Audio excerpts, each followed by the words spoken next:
Di zaman Nabi Muhammad SAW ada seorang lelaki yang nggak pernah mau gabung dengan para sahabat, apalagi mendekat kepada Nabi, paling anti dia. Laki-laki ini namanya adalah Ibnu Sayyad. Posturnya, bentuknya mirip dengan Dajjal, dan dia memiliki kemampuan yang orang biasa tidak punya. Laki-laki ini anti betul mendekati para sahabat, apalagi Nabi Muhammad. Selalu mengintai-intai dan melihat-lihat dari jauh. Satu ketika Rasulullah dengan Umar bin Khattab sedang di luar, selagi ngobrol-ngobrol, dari arah kebun kurma nampak Ibnu Sayyad ini sedang mengintai-intai, Pak. Dari batang kurma ke batang kurma yang lain, dia melesat dengan kecepatan yang manusia biasa nggak ada yang punya kecepatan itu. Sep, sep, sep, sep, begitu cepatnya. Umar lah segera menghunus pedangnya dan dia minta izin pada Rasulullah. Ya Rasul, izinkan saya. Kata Rasul, mau ngapain?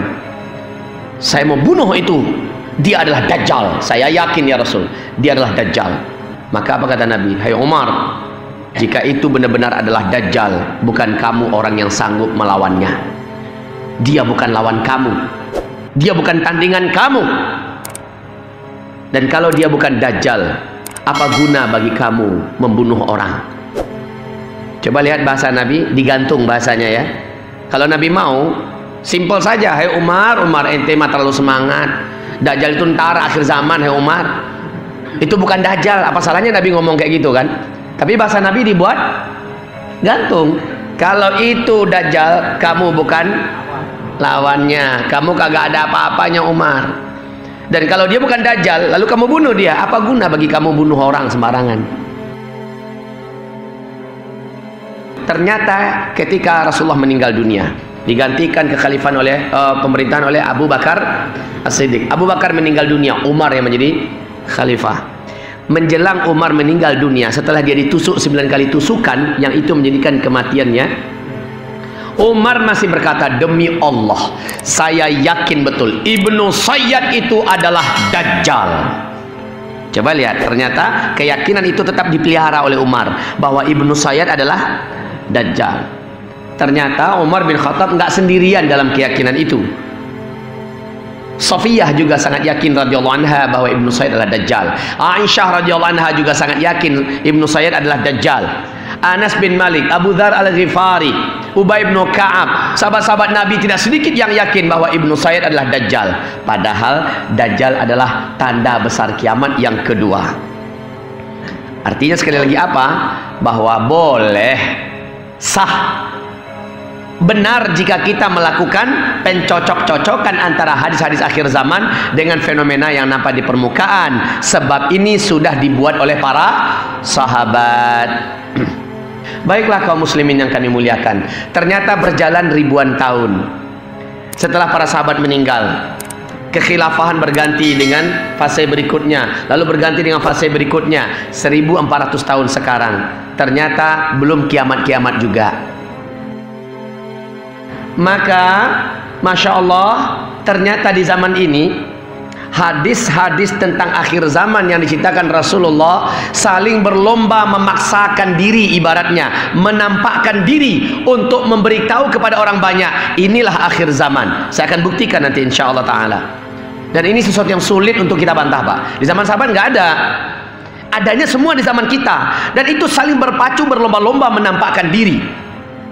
Seharusnya semangat meyakini akhir zaman itu harusnya adalah kita. Lalu total dalam beramal, total dalam beribadah, total dalam hidup lebih soleh. Harusnya kita, karena tanda-tanda itu nyata nampak di zaman kita semuanya. Saya contohkan pertama, hadis sahih Imam Muslim. Hadis ini diceritakan oleh Umar ibn Khattab radhiyallahu anhu. Bainama nahnu julus indan Nabi sallallahu alaihi wasallam. Saat kami sedang duduk-duduk bersama Rasulullah sallallahu alaihi wasallam, sedang enak ngobrol-ngobrol ngelilingi Rasulullah. Idh tala'a alaina rajul syadidu sawadi sya'r syadidu bayadhi thiyab. Tiba-tiba saja muncul ke tengah-tengah kami seorang lelaki yang asing, sangat hitam, rapi dan tersisir rambutnya, sangat putih jubahnya. La yura alaihi athar safar, enggak nampak bahwa dia baru saja habis menempuh perjalanan jauh. Dulu kan nggak ada mobil Pak, nggak ada pesawat. Harusnya kalau bekas tanda safar, mukanya kusam, rambutnya acak-acakan, bajunya lusuh dan seterusnya. Ini nggak nampak bersih kayak orang baru keluar dari salon. Rapi banget. La ya'rifuhu minna ahad. Tidak seorang pun diantara kami kenal dengan laki-laki itu. Sangat pede betul gayanya, langsung duduk tepat di depan Nabi SAW. Fajalasa ila Nabi SAW, dia duduk di tepat di depan Nabi. Fa asnada rukbatayhi ila rukbatayhi, kedua lututnya dia adu dengan kedua lutut Nabi. Wa wada'a kaffayhi ala fakhidhayhi, kedua telapak tangannya dia letakkan di atas kedua paha Nabi Muhammad SAW. Faqal, langsung to the point. Enggak pakai babi bu Pak, enggak pakai introduce, my name is, enggak perlu. Dia langsung saja ngomong, ya Muhammad, akhbirni anil Islam. Muhammad, Islam itu apaan sih? Maka Nabi menjawab dengan rukun Islam yang 5. Setelah Nabi menjawab, al-Islamu an tashhada an la ilaha illallah wa anni rasulullah wa tuqimas shalah wa tu'tiyaz zakah wa tasuma ramadan wa tahujjal baita in istata'ta ilaihi sabila. Setelah Nabi menjawab begitu, apa kata laki-laki ini? Shadaqta, bagus, jawaban engkau benar. Fa'ajibna lahu yas'aluhu wa yusaddiquh, kata Umar. Heran kami dengan orang ini. Dia yang datang, dia yang bertanya, dijawab Nabi, dia yang membenarkan jawaban Nabi. Siapalah nih orang sebenarnya? Lalu dia bertanya lagi, akhbirni anil iman, kabarkan kepadaku tentang iman. Apa itu iman? Maka Nabi menjawab dengan rukun iman yang 6. Al-iman an tu'mina billah wa malaikatihi wa kutubihi wa rusulihi wal yawmil akhir wal qadari khairihi wa syarrihi. Sekali lagi setelah Nabi menjawab dengan rukun iman yang 6, laki-laki ini berkata, shadaqta, bagus, jawaban yang ini juga tepat. Lalu dia bertanya tentang ihsan. Nabi menjawab, ihsan itu adalah anta'budallah ka'annaka tarah fa in lam takun tarah fa innahu yarak. Ihsan itu adalah engkau di dalam hidup ini menyembah Allah sementara engkau merasa langsung sedang melihat Allah. Tukang Pak kalau lagi kerja membangun, tukang bangunan lagi kerja, ada bos majikan yang rumahnya sedang dibangun di situ. Si tukang melihat bahwa bosnya sedang perhatikan, dan dia juga bisa melihat si bosnya. Kira-kira menurut Bapak Ibu, maksimal nggak si tukang memperlihatkan kerjaan yang terbaik? Maksimal. Itu disebut dengan ihsan. Kalau engkau dalam hidup ini bisa menyembah Allah dalam hidup ini, sementara engkau yakin engkau seolah sedang melihat Allah, maka engkau sedang ada di puncak ihsan. Fa in lam takun tarahu fa innahu yarak.